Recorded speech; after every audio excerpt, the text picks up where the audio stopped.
Πριν κάνω την πρώτη ερώτηση, πρέπει να κάνω ένα μικρό πρόλογο. Η ιστορία αυτή αρχίζει κατά τη διάρκεια της δεύτερης θητείας σου ως δήμαρχος. Ναι, ακριβώς. Υπάρχουν τρεις νέοι οι οποίοι έχουν κοινή σχέση με τη Θεσσαλονίκη. Ο Γεράσιμος ο Σούφης, ο οποίος Τον θυμάμαι. ο οποίος παίζει πλήκτρα.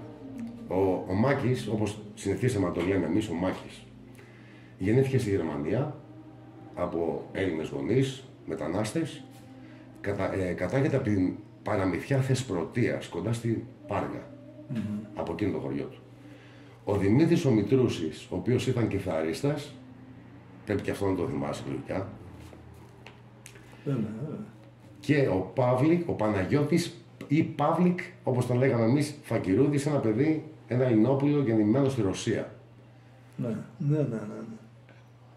Τώρα μου θυμίζει τώρα, ήταν πάρα πολύ έτσι, για μένα, Και πρόκληση, πρόκληση, συγκίνηση, γιατί το κομμάτι αυτό της μουσικής εντάσσεται στον πολιτισμό μας. Ακριβώς.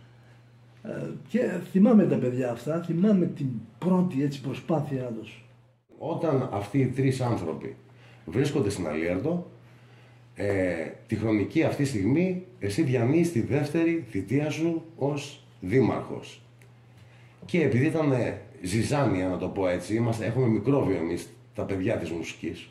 Το ξέρεις βέβαια. Είναι καλό το μικρόβιο αυτό και υγιές. Υγιέστατο. Ναι. Και μεταδοτικό με την καλή έννοια. Λοιπόν, βρίσκονται στην Αλίερδο και η ιδέα της δημιουργίας του πρώτου συγκροτήματος στην Αλίερδο, η Data, και θέλουν έναν χώρο για να κάνουν πρόβες. Δεν υπάρχει χώρος ιδιωτικός, π.χ. μέσα σε ένα σπίτι. Και τι σκέφτονται. Τι σκέφτονται. Εσύ τι πιστεύεις. Να απευθυνθούν. Θυμάμαι ότι είχαμε συνάντηση. Να απευθυνθούν λοιπόν στον Δήμαρχο Αλιάρτου. Φρεσκάρισε μου τη συνέχεια από εκεί πέρα.